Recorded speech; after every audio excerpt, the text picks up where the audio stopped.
5 सोमवार करना है, कोई से भी सोमवार से चालू कर सकते हो। कैसे करना है?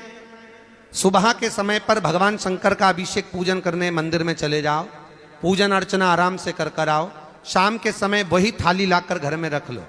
सुबह के समय फलहार कर लो या मीठे का भोजन कर लो, अर्थात मीठा का भोजन मतलब फलाहारी भोजन, जो भी मीठे का है वो करें। शाम के समय घर से 6 दिए लगाकर लेके जाएं घी के। कितने दिए? 6। साथ में कुछ मीठा बनाकर लेकर जाएं। शंकर जी के मंदिर में जाकर मीठे के 3 हिस्से कर दें। 2 हिस्से मंदिर में रख दें, 1 हिस्सा अपने साथ लेकर आना।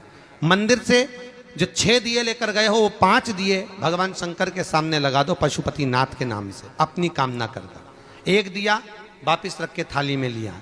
जब घर में प्रवेश करें, घर के अंदर प्रवेश करते समय राइट भाग में प्रवेश करेंगे, उसका सीधा हाथ